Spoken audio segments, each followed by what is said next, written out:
Dan, welcome to Drink Up Live. Really appreciate it. Before we Thank get you. started, just a couple call outs to some of our sponsors. First, I want to call Alicia Vargo of Bev Assets. Thanks for sponsoring Drink Up Live podcast. Really appreciate it, Alicia, and also appreciate you joining us every week in the comments. So, thank you. And then also Adam Smith from Alias Advising. Adam can't be here today, our co-host. He's celebrating his mom's birthday. So I think that's a good reason not to be here. So Dan, sorry about that he's not joining. And then from Rocks Advising, Ryan Hellman. Ryan, thank you for joining us. And as always, you've probably heard of this guy, Dan, but Jay Bird, Jay Williams with Freebird. He sponsors our show as well. He's been blowing up out there with NASCAR, continues to expand and taking the world on fire with his water. So thank you always, Jay. But Dan, welcome to Drink Up. We're really excited to have you today. As you know, this is live, raw, and real. Oftentimes people will show up in the chat. Sometimes they don't. Just depends. We run on Saturdays, so people have lives, and maybe they will be here, maybe they won't. But thank you for joining us. So it's funny. I was reading your little caption, and you're a snackologist. What is a snackologist? So it's a word I coined, I think at least, because I hadn't seen anyone else with that title. But there's a geologist, anthropologist, and I'm a snack food scientist. So why not snackologist? I, uh, I love it. And then so you're a certified food scientist as well, which a the name snackologist. What is a food scientist? I kind of know. My daughter actually studied food science at South Dakota State University, just to let you know. But Okay. maybe for everybody joining us, what does a food scientist do? So food scientist is a very broad range of roles within the food industry. Food science itself is an interdisciplinary study that ranges from food chemistry to food processing, food microbiology, manufacturing, food safety, regulatory, and it is a very intense study. I went to the University of Massachusetts Broad Amherst, range. and I had a concentration in health and wellness. Oh wow, okay. Yeah, that's always been my main passion. So, what does a food scientist do? After you take all those science classes and you decide you want to stick with it, The then hardest class, by the way, was chemistry 101, wasn't it? No. yeah, or the chemistry two was harder. I actually organic chemistry was easier for me than chemistry two. My daughter almost dropped out because she struggled with the first chemistry class, and then she got with a friend that was becoming a doctor or became a doctor, and he got her just something clicked in, and all of a sudden, all the chemistry classes after that got better. But all right, I interrupted you. Sorry. Yeah, no, I mean chemistry is like math on steroids, and I think what your daughter did was really smart because you got to find some way that that stuff relates to you, something that it ticks. Because if you can't find something that you like about it, it's just going to seem really abstract with the regions and the compounds. So it's really it's not easy to stomach, pun intended. But as you proceed through food science program, I think what the most important thing is to find one of those classes that you like, because the class out of the program you like the most is what you're going to end up doing as a food scientist. To answer your question, so Okay. for me, the class that I took that actually got me to transfer into the program was a food product development seminar. Okay. I was lucky enough to have it taught to me by the department head at the time, who was also used to be part of the FDA.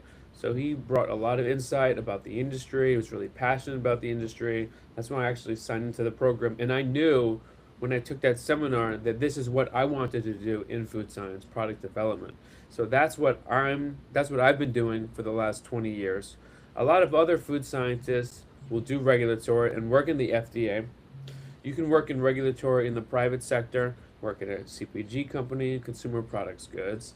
You can work as a nutritionist. There's a lot of nutritionists study food scientists. Study, a lot of programs are food science nutrition kind of combo.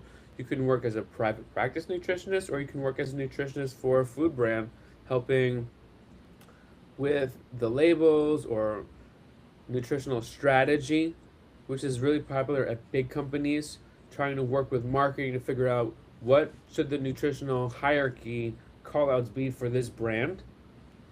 So the nutritionist angle on a private sector is really interesting. And that's just a couple of the jobs that someone can do as a food scientist, but it's actually pretty broad. That's awesome. It's funny because my daughter, so South Dakota State's known for dairy sciences. And when she came out, she ended up working for Ecolab, like working in big like cleaning facilities or whatever. Then her friend Kara ended up like running a plant or whatever.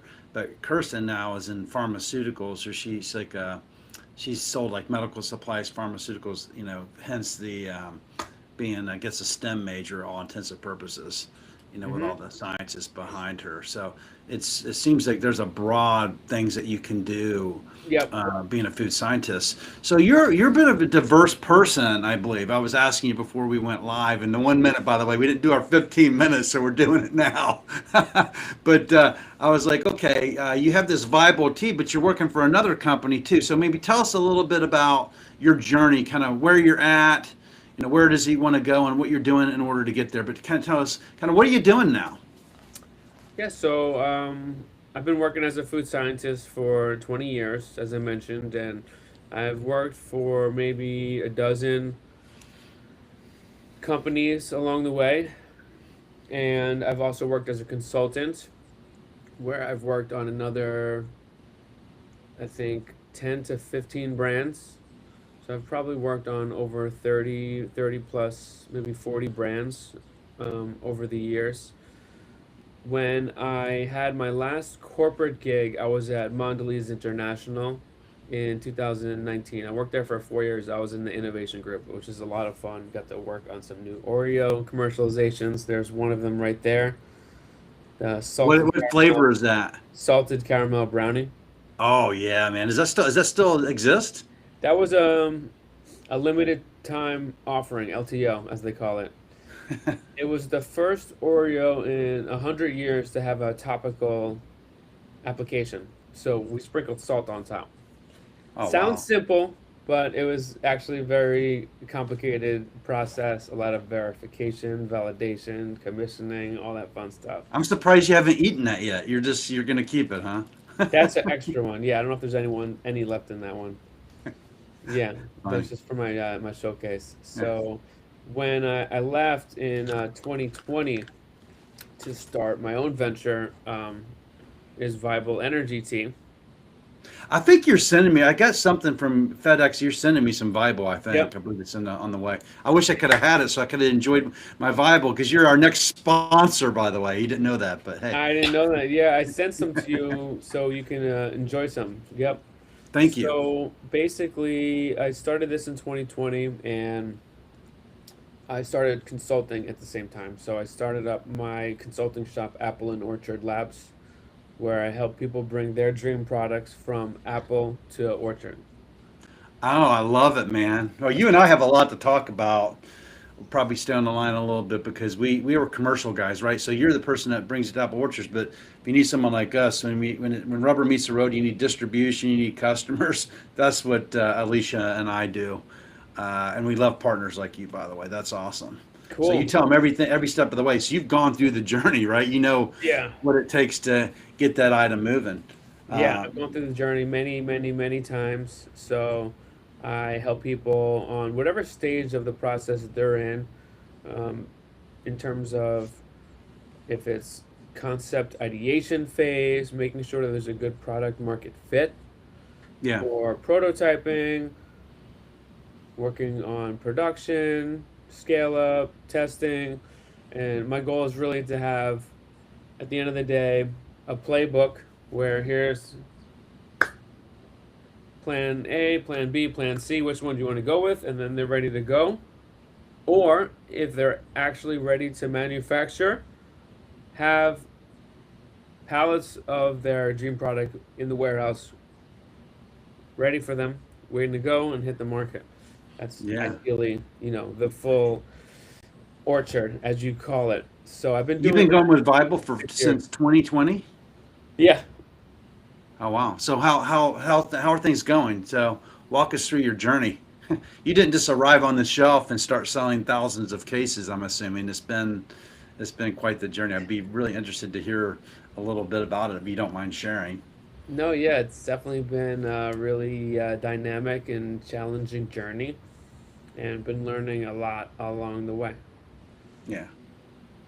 So did you when you made your teas, I'm assuming you Bible teas, Yep. where did you start? Like, did you start in a state, a city? Like, where did it all begin? New Jersey. We're mostly focused in the New Jersey area still. Okay. How do you? What's your mode of distribution? Do you distribute? Do you go direct, or do you have distributors to sell your product? So when I first started, I was doing all the self distribution. I had a Camry at the time, and just out the back of my car. So I was going up and down the street, dropping off samples, meeting with store owners, and just trying to get on shelf, giving out free samples, free cases, whatever I had to do, and then delivering it out of my car. And I was doing that maybe for about a couple of years, maybe 2, 3 years. I Wow. experimented with a couple different distributors. Most of them didn't work out. Getting a good Yeah. distribution partner is probably one of the hardest things to do. You get told the world, we're going to help you, we're going to hold your hand, we're going to, really push this stuff for you. But one of the things I've learned the most about running a business and entrepreneurship is it's all up to you. You have to be totally accountable. And at the end of the day, you have to have the sales lined up, or you have to have someone internally to sell it for you. And the distributor will sell it. But some of the early distributors I was working with, it ended up, you know, not being a priority for them, Yeah. or I end up having product that get lost in a warehouse. Literally, one warehouse that I was working with, I was saving orders for them to deliver, and this was me when I was going to the city, which this is before congestion pricing, but I'm Yeah. in Hoboken, New Jersey. I was driving to the city, meeting with all these guys, paying tolls, getting tickets, and then dropping off samples. And those guys are aggressive, so I'm like dropping off. You got to do a couple cases for free, Yeah. and then do demos to move the product, more tolls, more tickets. It's a lot of work, right? And you got to really convince them that your product's going to be the next thing, right? Yeah. I had a whole series of orders lined up that I was waiting for. I was like, all right, now I'm ready to hand this off, right? I Yeah. was like, I had a couple facings, a couple bottles left over. I was like, okay, these guys are going to take over, because they wouldn't start doing distribution until I had, say, 10 orders at least. Yeah. You had to have some demand proven, right? Proven Yeah. demand, proof of concept. So you're going to hand your baby all the work of paying the tolls and the tickets and giving the free goods out to get the distribution. Like, okay, distributor, I've done the work. Now take me. And And I that's sent what them you're a saying, spreadsheet. right? I mean, my God. Yep. Yep. And I sent them a spreadsheet. Here's the stores. Here's exactly which flavors they need. Here's when they can take it. Here's the contact, address, phone number. And then they just ghosted me. So So I had to the like, distributor ghosted you. They took you, but they didn't do the follow up. yeah, and they had the brunt of my product. I gave them, they basically had, but I had still some, but I didn't want to do the orders, because they had access to hundreds of stores, so I didn't want Right. to. You can scale it, right? You're one person paying tolls Yeah. and tickets. There's only so many places you can go, right? So they basically, I kept telling the guys, "Don't worry, it's coming." And then I called the warehouse, and they, someone picked up eventually, and they said, "Oh yeah, that distribution company is not. They're not here no more." They went out of business and didn't even tell you they're going out of business? So I found out after talking to enough people at the warehouse, they moved locations, and someone told me the new address. Yeah. Called the new address. No one picked up. I drove there myself. And I was like, guys, what the heck is going on here? Where's my stuff? How come we're doing deliveries? Was this pallets and stuff that you gave them, by the way? Pallets. So I went there. I went there with a truck because I was on a mission. I'm taking my stuff back. I don't know what's going on. Yeah. So most of it was damaged, like destroyed or broken. I had glass bottles at the time. It was a mess.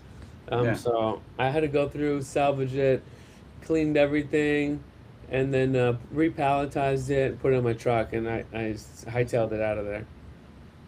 My God. Yeah, that was an early on lesson. So you did all this work. You got the tickets. You paid the tolls. You built the demand. You got a distributor. Life is going to get easy. That distributor goes out of business. So then what happened next? Well, I don't know if they went out of business. They just moved warehouses and they just didn't tell me, and they just didn't do any orders, and they were just very disorganized. So So you picked your stuff up. Where'd you go? I went back to square one. I went to all the stores. I said, guys, here's your. I cleaned up all the product because it was like broken and there was like stuff spilled on it.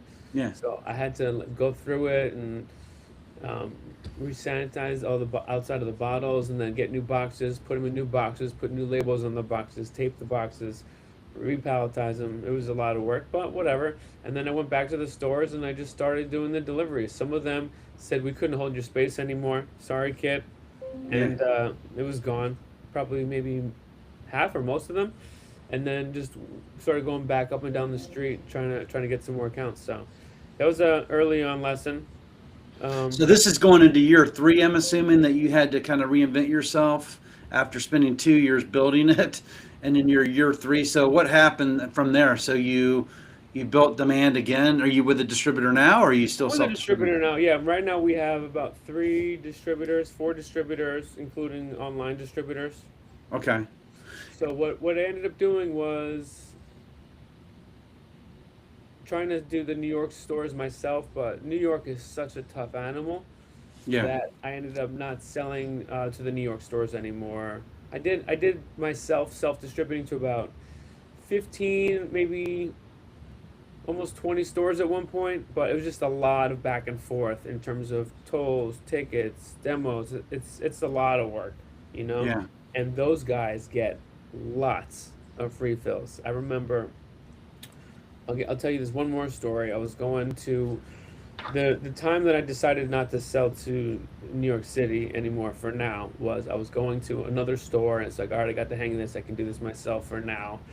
Let me build this up a little bit more and find another distributor to take this over. And I go to one of these stores and I offer them a free fill, right? And what I was doing was like a mixed case. So you get 3 flavors, 4 of each, and then I would give them 2 of those cases, so they'd have like 8 facings total of each flavor, which fill a row. And I only ended up having to give 2 cases. I thought it was a pretty good compromise instead of giving, 1 full case of 4 flavors. Yeah. Kind of cut my losses in half. So are these like independent grocers you were going to? Independent grocers. So I was working for most accounts. They go to this one store. I think it was one of the Hudson Markets, and the grocery manager at the time was like, look, kid, I don't have room for free fills, and I really wanted an account. A beautiful store, popular, good location, very clean. And I was like, well, just hold on to this, and then when something opens up, you can fill it up. He's like, no, I don't have room. And I was like, just take the cases. What's the problem? He's like, no, kid, come here. And he brought me to this the side room, right? And there was a door that went down to like the next level. Yeah. And he opened it up, and from floor to ceiling, as far as the eye could see, there were just cases of just random looking stuff. It wasn't organized. It was just like not disorganized completely, but it was just like different products like lined up. People just said the same thing. Hey, just take it when the shelf opens up. Take me. Yeah, and he looks me in the eye. And he's like, "No, kid, I don't got room for free fills." And he just points. Yeah. And it was just like boom, and I was like, "Wow." And So then I how'd you overcome that objection? got it. I said, you know what? I get it. Forget it. I'll come back some other time. And Yeah, he's like, best of luck, kid. You know, yeah, and that was the moment I said, you know what? New York City is too competitive for me right now. I gotta yeah. take a step back. So I kind of dialed back from the stores that I was doing because I knew that was going to be a common theme. And you know, a lot of people come in, bigger companies, or you know, you get I these heard high like I do a startups. lot of liquor and functional stuff with our reps, Yeah, and I was on with a client. Dog Pedal Whiskey is one of my clients, and they're going store by store. And Josh is an attorney, and he's starting this journey. And we have our rep Sam Abel, and they were talking. I'm like, well, how does New York work? He goes, man, you just got to show up and you got to badger them. You just got to keep on showing up and keep on asking. There's hundreds of people showing up in the stores, like in Manhattan and Soho and Brooklyn yeah. and Harlem there. And it's like you just got to keep on asking, and they're getting hit like boom, boom, boom, and they're non-committal. You And got to at hit some them point, more they than just other give in people. and take it. You got to So hit them more than other people. You got to have people on the feet on the street, going up and down every day, and you got to be following up on the products. I'd go to get a free fill, get it on the shelf, and they'd be give me like a good spot, and I put up the tags and the stickers, like those tags, yeah, and then I go yeah, I there see the them. Yeah. next week, and the product's lower and to the left. So you have to go Maybe back in and put it back up, put the tags back on, or what? nah. I mean, I put a tag back on. His oh, Yeah. it fell off, but I wouldn't move it at that point. And then I go there a week later, tag's gone again. I don't know who took it off. Maybe another sales rep from another company, another tea company said, "Screw this guy," you know. And then you go a week later, and then it's down to the left to the point where it's like on the bottom left corner. No one's ever gonna see it unless they're Are trying. these reps moving this around or something as they're coming in? They're No, what moving the happens product around. is another company comes in, they give them a free fill, maybe they give them a bigger free fill, and they say, "Oh, I'll give you this best spot," and then everything else gets moved down to the side, you know. So, Wow. 4 weeks later, my stuff's on the floor, basically. So unless you're tying your shoe, you trip, or you know you go down to drop something, you're not going to see the product. So that was one of the other reasons that I realized, you know what, you got to have a deal with one of the big distributors or brokers that are really going in there, that have some influence, that'll keep your stuff at maybe not eye level, but somewhere reasonable where it's not like on the floor. So So be someone that's going in there every week, talking to them, they have a relationship, yeah, the whole bit. That's what our boots are doing. We have two yeah, boots in New York, right? And but it's a grind even for those yeah, guys. I mean, I was yeah, talking to Sam, and young guy, and but I mean, I'm like, how does it work? And he's like, man, you just got to keep on going in, keep on asking, keep on showing up, keep on bringing them value, that tasting or show them something of value, and then they'll work with you. It seems like a very tough market though. That yeah. if you're out of sight, you're out of mind because there's 100 people online just showing up doing their free goods and their Yep. service Yep, and the and you whole got to make bit. sure it's moving, right? So we've been going through a lot of iterations of product. I actually have my bottle design journey right here. Yeah, So we started yeah, with these glass bottles. They were all yeah, black. Then we introduced some green ribbon. Then the bottom was green. yeah. Then that's the honey one. Then we went white and honey color, and mostly white. Then all honey color. We did a mini bottle, and then this is our current bottle that I'm drinking right here. But yeah, your product's got to be moving too. If and they're looking for like pretty high velocities out the gate. So you basically have 1 week test, and if it's not moving in that first week, they're going to start moving your product around. It's prime real estate, you know. So you have 1 week to prove demand. Yes, we better you better demo that week. So you get distribution, you better demo or you're out. In those stores, in some of the New York stores, I mean, there's like 25 million people that go through Manhattan every day. There's a huge market there, so they're pretty tight on who they'll put in different places. So, got to Yeah. make sure your product tastes great, which Yes. is the number one most important thing after they pick it up off the shelf. And you got to make sure that the bottle is pretty clear on what you're selling and the proposition and the price point. And so we've learned a lot about what people are looking for, and we've improved the product a lot too. And I was, fairly confident when I started that it tasted pretty good for an energy type beverage. But after demoing with hundreds and hundreds of people, I realized maybe it's not as good as I thought it was, because most of my experience was in snack food. So I learned a lot about the product from demoing with other people, and the product is probably 1,000 times better than it was when I started. Oh wow! So just learning through trial and error and Hmm. stuff. So look, you paid the tolls, you paid the tickets, you got distribution, you lost distribution, you started with self distribution, went back to self distribution. Now you're with three wholesalers, and this journey started in 2020. So you're 6 years into this deal, Yep. I'm assuming. Yeah. So where are you at currently? Like what's Now we're going on? focused on New Jersey is where I'm out of, is our main hub, and we have our first retail partner we got was in January 2023, Okay. and that's with ShopRite. Okay, great, excellent. And Yeah, did you get that partner? Did the distributor yeah, get it for you? I Oh, you got that. got it. How did you get the, so from this journey, how did you get ShopRite to give you an opportunity? It was at the right place at the right time with the right product, the right attitude, the right suit.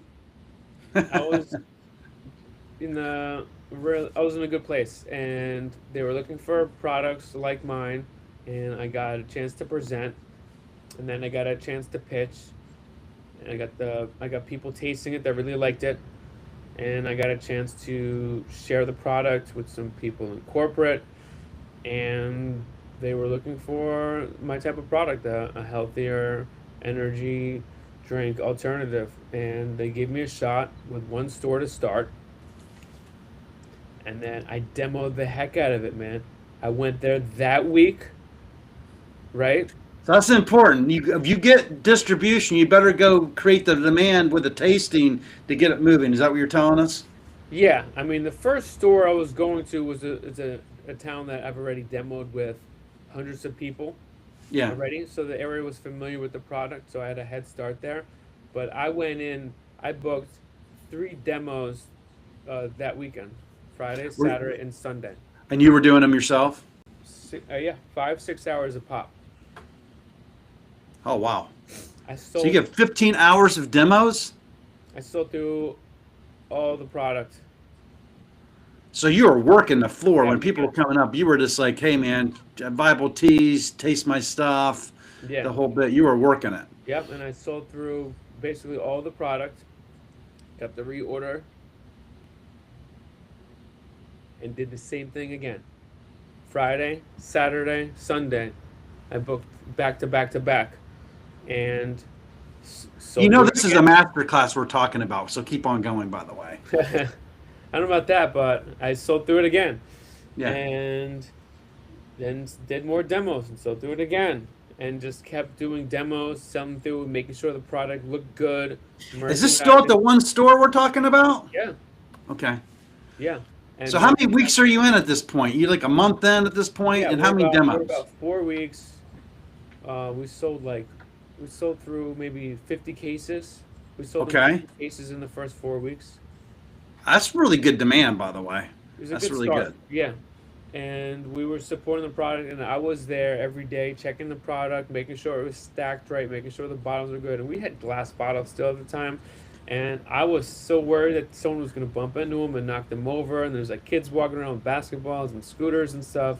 So I kept checking on the product, making sure it was stacked very strongly. Yeah. Where we had these cases, and I cut all the cases myself. Uh, After, what you do is, you cut the bottom. Yeah. So I wanted them to still see the name of the flavor. Yeah. The glass bottles, the name of the flavor is a little higher. And then the cardboard that I took off, I used as a layer in between the layers. And it was a display stand on the bottom, Yeah. and then 2 cases on each layer, Yeah. cardboard. 2 layers, cardboard. And I made sure that thing was like really strong. Yeah. And I made sure it looked good. And we ribboned the rows so you could see all the flavors. Try to make it look as pretty as possible. Put some tags up, put some blue up with the brand colors, and I checked on that thing every day, pretty much, making sure that it This looked was your good. golden egg. So many people like Yeah, they try to like we'll have a client that shows up and says, "Well, KPIs. How many doors are you going to open up for me this year for me to invest with you? And I always ask, how many doors are you in currently? And then I ask, what are your reorders? What are your volumes? What are you doing to create demand where you're already at? And like, this is truly like, I know it's corny as it sounds, it's a master class in how to build a brand at the end of the day. I mean, you're 3 years in. Again, you self-distributed, got a distributor, lost a distributor, came back to self-distributing, started to build demand. 3 years in, you get ShopRite, your golden egg, and you treated it like your baby, the cradle, right? You're like this is like the seed that you needed in order to expand. I'm assuming.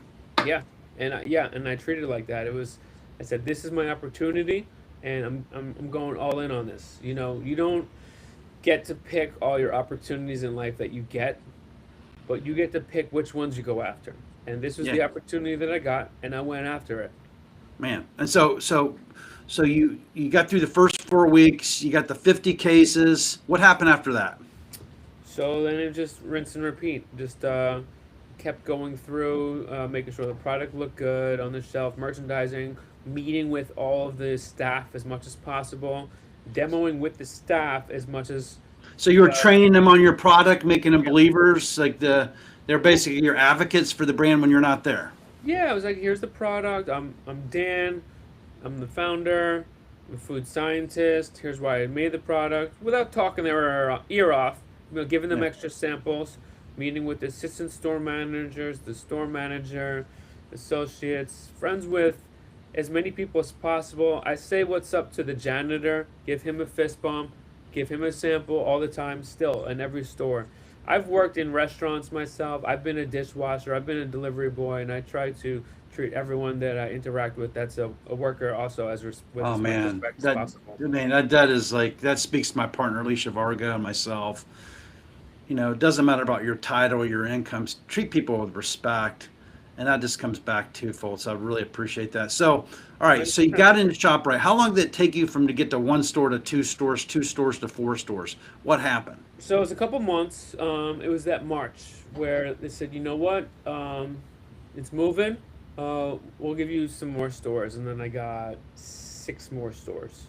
So you went from one to seven. So a total of 7 stores. Yep.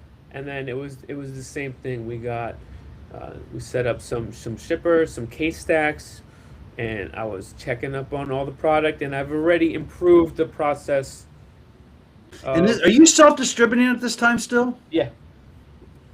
Wow.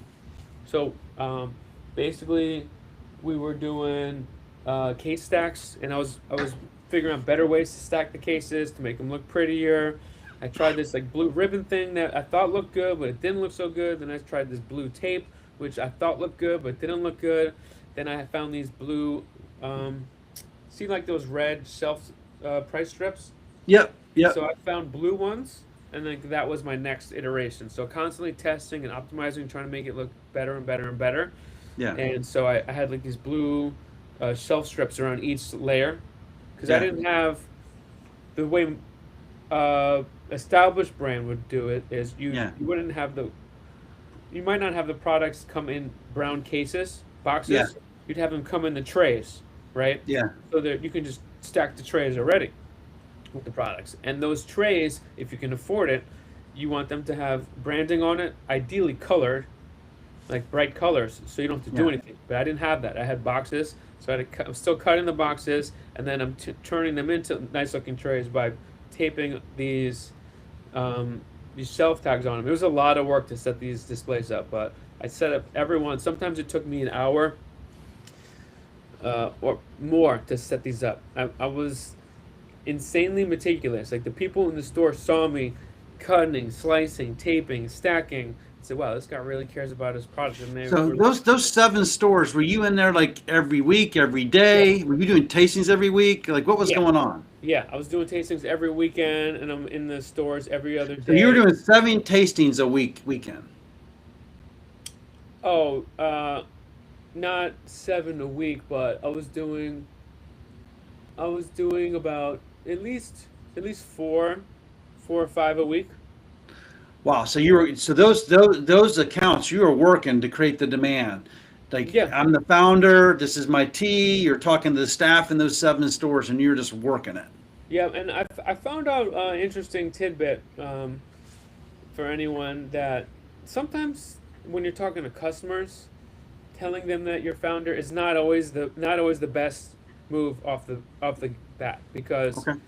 I didn't realize that my product still needed a lot of improvement at the time in terms of the flavor profile. And And you were in the dark glass or what? The dark label with the glass at this point? no, it was this one at the time. Okay, got you. Okay.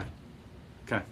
But when you tell people you're the founder, and I did a lot of farmers markets when I started. The first 2 years were COVID, so I wasn't doing anything. Yeah. Uh, but once You 20 launched a brand during COVID. right before COVID, Yeah. yeah, that it was a very humbling, rough couple first years. But in the back half of 21 and 22, when things started opening back up, I was doing farmers markets.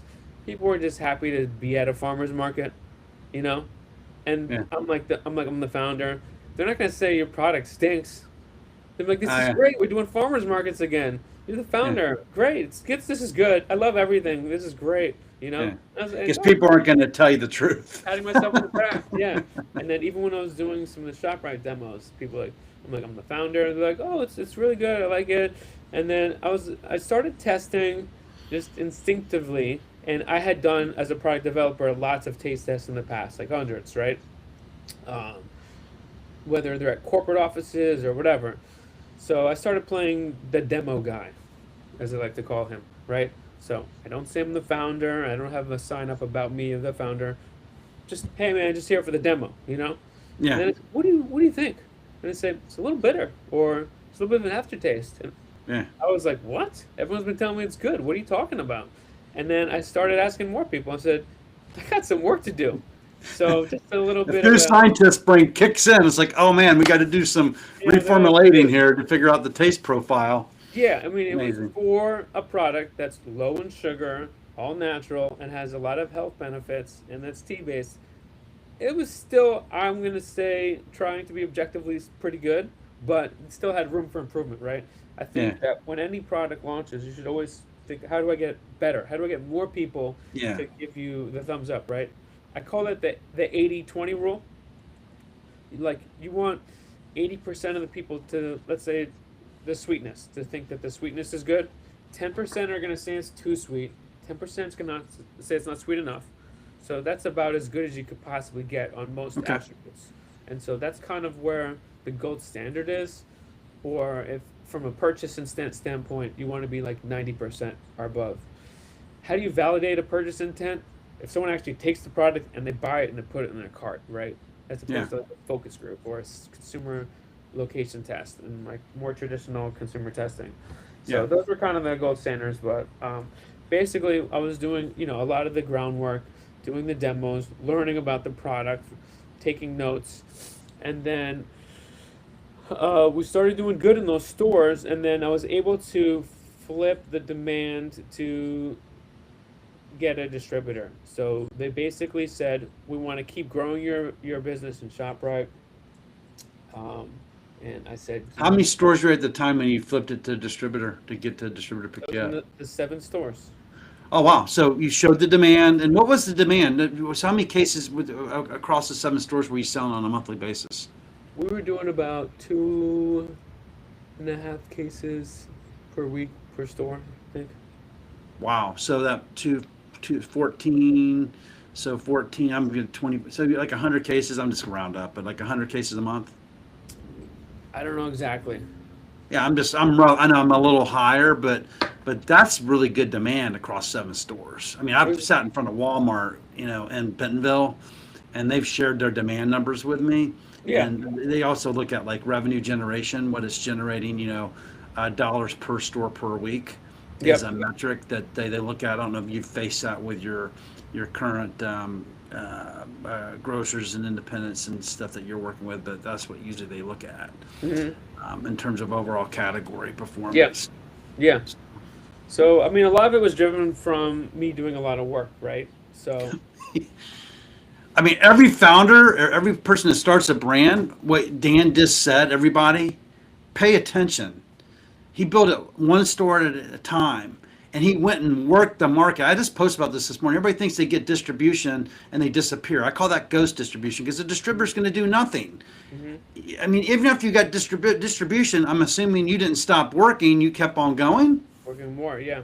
And it's funny because when I started when I got into those 7 stores, Yeah. I still remember the second store I got into. This guy had been the store manager in the grocery industry for 20 years. I think he worked for Yeah. ShopRite for 25 years. He worked his way up, right? And he kept seeing me like every other day.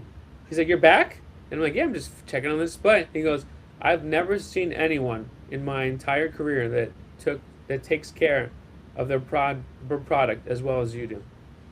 In That's 20 years. amazing. Do you think that was a differentiator versus the other 100 guys that were showing up with their product, once, No but one you else showed up keeps every showing week? up. Yeah. Not a lot of people are showing up like that much. They Yeah. A lot of new products, they drop it, they dump it.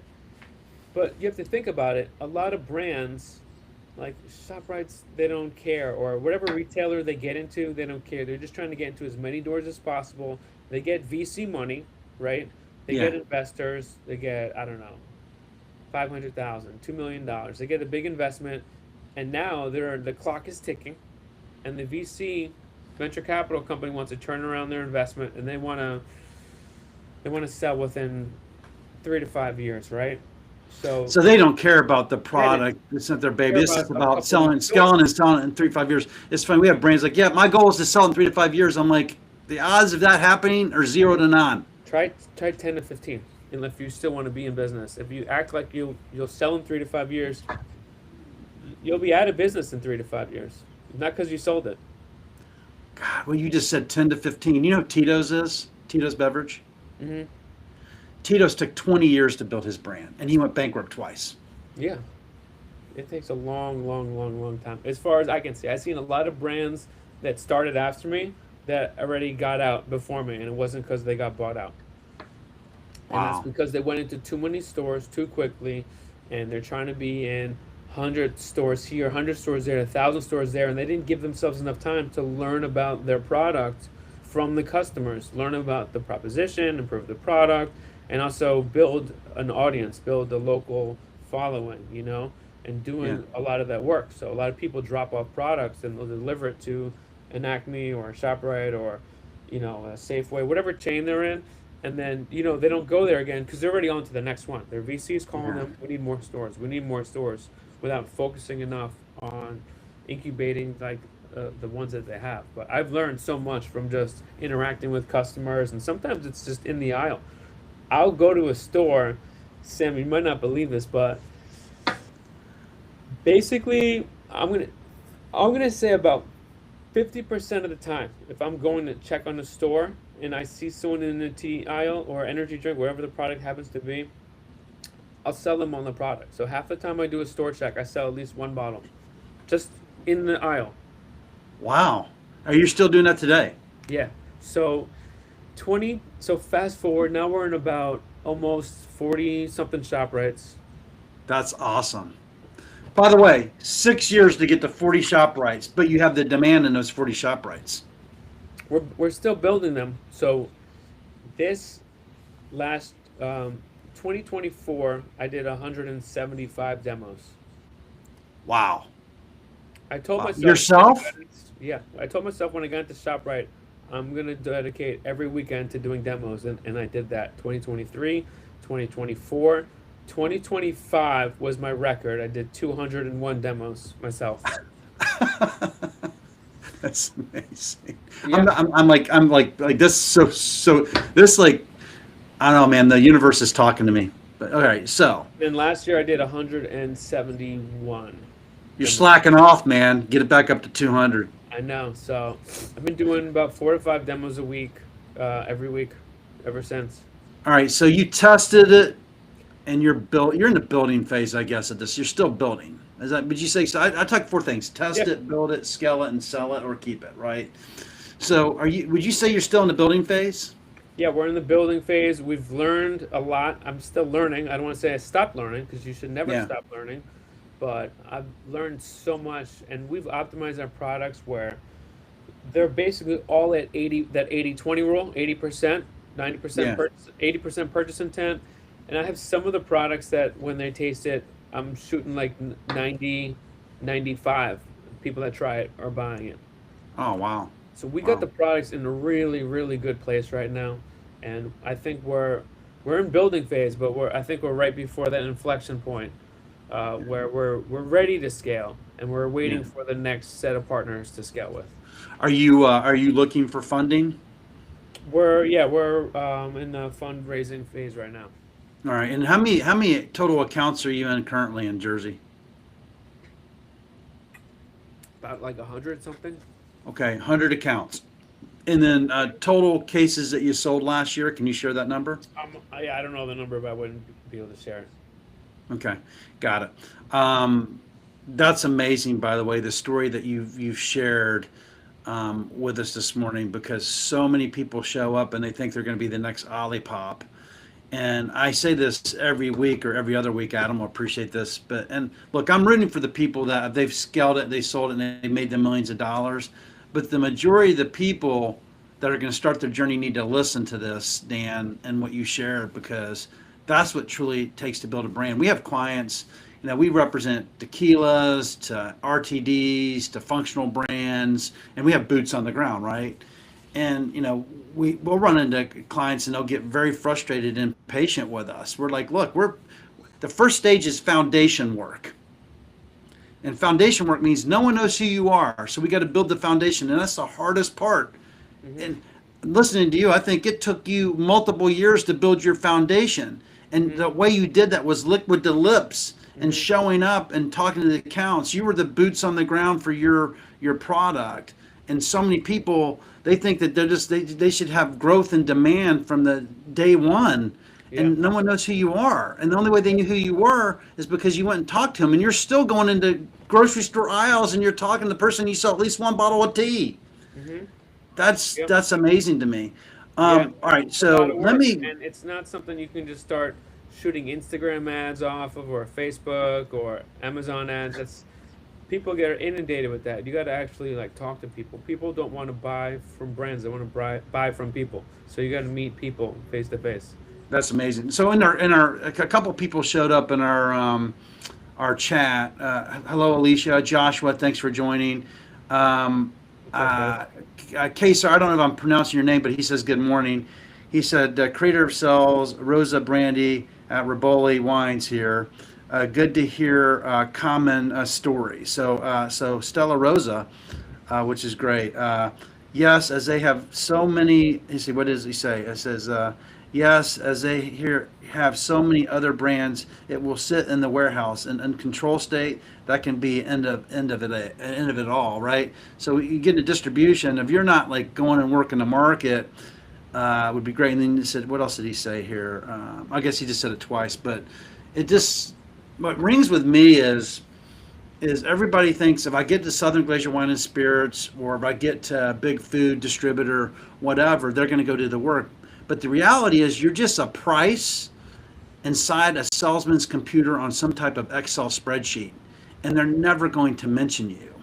Yeah, the band's got to be there because also they don't want to risk their reputation by trying to push your product more than they feel comfortable with, that they Yeah. know it's going to sell. Yeah. Yep. And then Robert Kogan just showed up and said, "Did I hear Olipop?" Keep in mind, like Poppy, they utilize a massive social media budget funded by the typical VC Hollywood type dollar, Yep. dollar, dollar. A very specific type of success that is more bought than genuine. As they can see, Poppy is racing to the bottom at $2 to $4 and three all over the place. So and Yeah, I Robert's mean, out of I've heard they Canada. were spending like $1 million a month at one point on advertising. Which is just so silly. But that's Robert Kogan. We call him Kogs, cost of goods, but he actually brings products into to Canada. All right. Cool. So a couple things. I do have an important question I have to ask you. But Yeah. before we get to that, is there anything that we didn't cover this morning? I know we went deep on this, and I really appreciate it. I hope you do too. But your story is amazing. But anything we Thanks. didn't cover off that you want to cover off with everybody? No, I'm glad to be able to share my journey, my merchandising story about, what I've learned and what I'm doing. I want people to realize, like you mentioned, that you can't just stay home and pray. There's a time to pray and there's a time to hustle. And once you get your products on shelf, it's time to hustle. Wow, that's amazing. Don't stay home and pray. Get out there and hustle. Yeah. How do people find Viable Tea? Is there a way they can go order it online? You have DTC. Yeah, so we sell nationwide on our website, Okay. drinkviable.com. You can just Google Viable, Vibal. Okay. I'm gonna put it up on the screen to see if I got it right here. Yep, Let's see. Is that right? Drinkviable.com? yep, that's it. And we also sell on Amazon, free shipping nationwide. You do free shipping?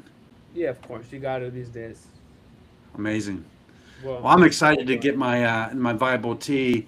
And then also you consult. So the journey you just shared, right?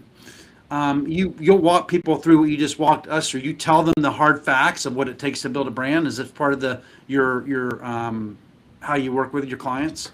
yeah, and it's really funny because more than half my calls that I take these days, I end up spending the majority of the time talking people off the cliff and saying, "Look, here's what can go wrong, that can will go wrong, and the worst possible time. Here's what you're gonna have to do." And I tell them my story and I say, "I've sacrificed everything I've had, and I put my whole life on hold. I don't go out on the weekends. My friends are all out having fun. All my peers are partying. I put all that aside. I don't go out anymore. I got to be up early. I got to demo. I got to work, and that's what it has to take for years. And so when I start explaining this to a lot of potential clients, they pause and then it gets quiet and they always ask me this question. They go, "Wait, should I really be doing this?" What's your answer? And I say, "I don't know. I don't I don't know if it's a great idea for you to start something up. I want you to know what it takes." And I say, "Look, you can work 9 to 5, guaranteed pay. Yeah. Good job. Or you could try to start something up yourself where you're going to be working 24/7 with no guarantee. You're a Right. smart guy, which sounds like a better thing to do." Then they pause again, and we'll be in touch. And they say, "We'll be in touch." Never hear from them again. That's amazing. Well, Sometimes they want to go with someone else because I scare them. That's fine. I just want to be realistic to people, and because they just want to know how much is it going to cost to get a new product to market, and it's not a fixed amount, right? It's how yeah. complicated is your product, how technically challenging is it going to be, how many production trials is it going to be. There's the pros and cons of having an innovative product, right? So Right. if you have an innovative form, innovative technology, innovative ingredients, innovative packaging, you're not going to be able to find a place to make it so easily, right? So that's Right. your moat. But now you're going to have to invest in packaging equipment, could be like hundreds of thousands of dollars, or ingredient, or supply chain, or big MOQs on new ingredients. So the least amount of those barriers and moats, the easier it is to get to market, but then the easier it is for someone to replicate what you're doing. So there's this Yeah. kind of speed to market versus risk versus moat that people have to like really review and evaluate. And if they want me to do like a risk assessment or a technical feasibility, I've done those through the Wazoo when I was at Mondelez Nabisco, and Yeah. we used to just do that for hours and hours. And I'm happy to go through that with people so they can really see what the risks are, how to mitigate the risks, and what your contingency plans are from like a technical Oh, that's standpoint. amazing. That's such an amazing service. How did they find that? How did they find you for that? Appleandorchard.com. Apple. Is it like the word "and"?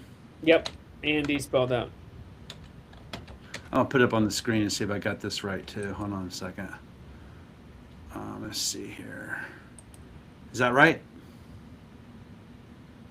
Yep. Cool. I mean, you got to be an amazing service. I always tell people, I'm like, if you're going to get into this business, talk to someone like Dan before you ever arrive at me. Because by the time they arrive to Alicia and I, they've made hundreds of thousands of dollars in investment and time. And we're like, and they're like, "Well, you work on commission." We're like, "No, we don't. We you got to pay our people." So, and I think all pieces are important, by the way. But it's like the people that are going to go out and create your demand is us, and you Yeah. want to have us take all the risk.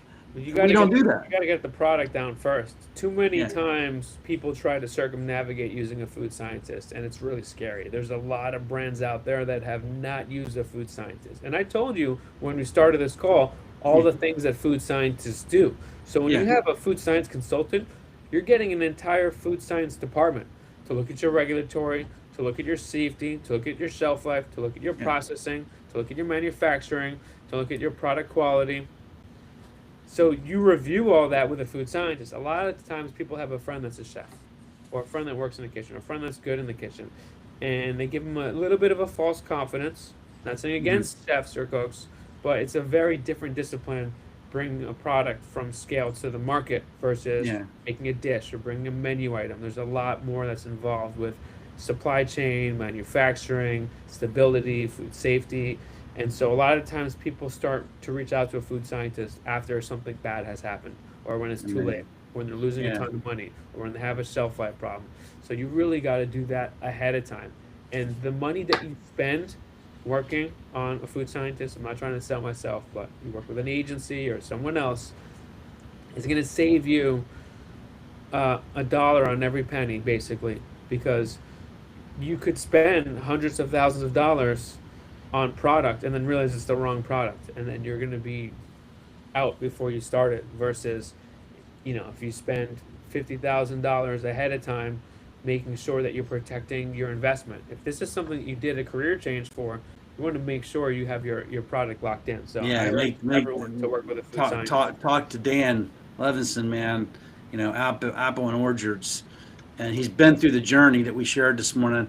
So we'll go a little over if that's okay, because I have to ask a couple questions and we'll wrap up. But we ask everybody that joins us on the podcast is this question: what is the difference between success and failure?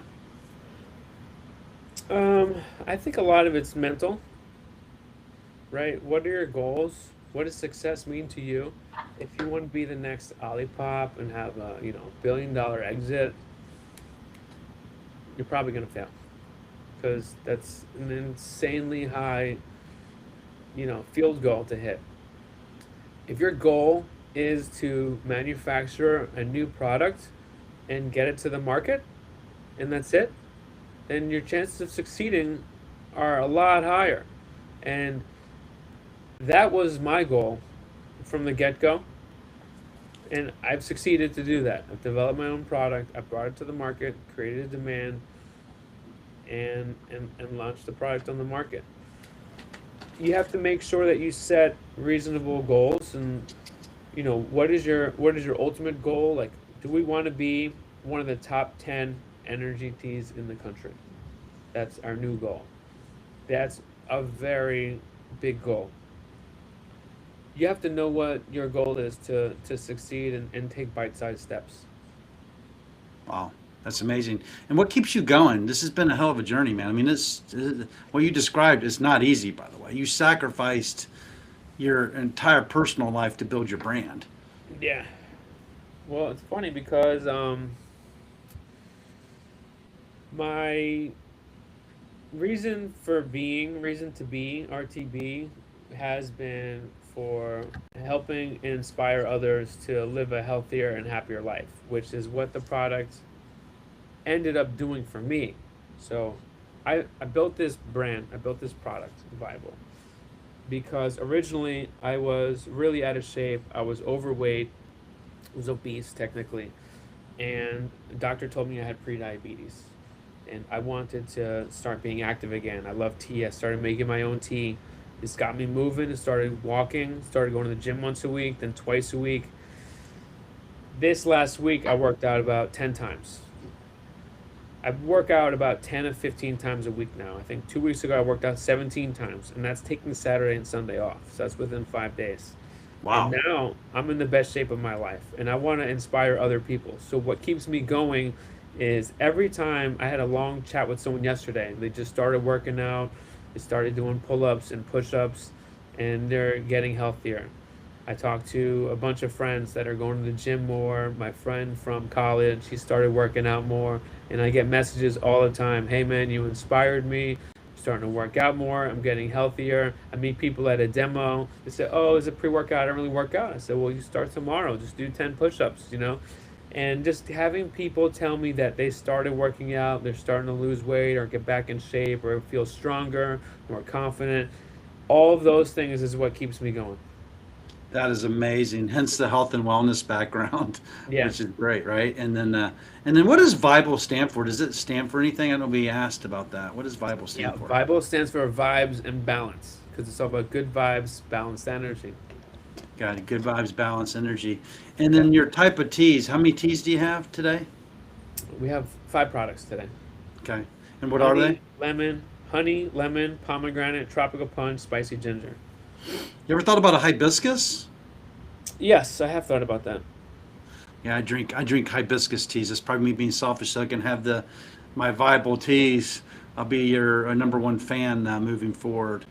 Well, thank you so much. What rings true to me today, as we wrap up, and I'll let you do the closing thoughts, is to build a brand takes a lot of work. It takes boots on the ground. And if you're a founder or whatever you call yourself, you bring a brand to market, you got to be prepared to go work it because no one else, I think you said it, no one else is going to create your success but you. I think you said it in some form or fashion like that. And that really rings true. And then your story about, 2 years, you finally get distribution and they go basically, they don't work you and you had to pick it up and start all over again. That rang true. And then when you got that golden egg, ShopRite, you worked it. That is so. Thank you so much for sharing that story. And if people need your services, Apple and Orchard, they should definitely look you up because that will keep them out of trouble. We talked to so many people, like successful attorneys, and they're like, just started an RTD brand. I mean, no offense to my clients, but I'm like, I always ask them, I'm like, you're a successful attorney. Why the heck would you want to go into beverage business, right? And they have a dream. They have a drink or a family recipe they want to bring to market, and they want to develop that. And I would Yeah. just say create patience, but have passion behind the patience and persevere because it's going to take a lot of effort. Because that's what I have to say. Danny, closing thoughts? Yeah, I mean, I want to thank you again for having me on and just echo what you said because I think it's really important for people to hear about what it actually takes. A lot of people have this itch that they want to scratch and they have this idea or their grandma's recipe, but it's one thing to just see if you can do it, but do you really, really want this to be your life because it's going to become your life? And I think that it's important to really understand your why. What's your reason to be? What impact do you want your product to have on other people? And because that's going to be the North Star that keeps you going. So make sure that whatever you're doing is really in line with your personal ethos, your reason to be, what you believe, and the impact that you want to make on the world. And then everything will be working out. Man, I love that. That helped me 3 years ago to find my why. And I'm 61, and it took me 57 years to figure out what that was. Fully transparent. But once I found that, and it's really with my partner to help people find work and do right by brands, that is our why. And now my internal why is to feed my family. But Hmm. I'm really clear on why I get up and work in the morning and I do this podcast is to give people, access to folks like you, right? And that's doing right by brands, right? So thank you so much. Thanks everybody for joining us on Saturday. Dan, Thank remain you. on the line, please, because we got to do a download. And until next week, Adam, sorry we missed you. You missed a good one. And Bible Teas, thank you so much for joining us today. And you can find them on drinkbible.com. I'll scan that one more time. Cheers. Drink Bible. Cheers. Cheers to good vibes, balanced energy.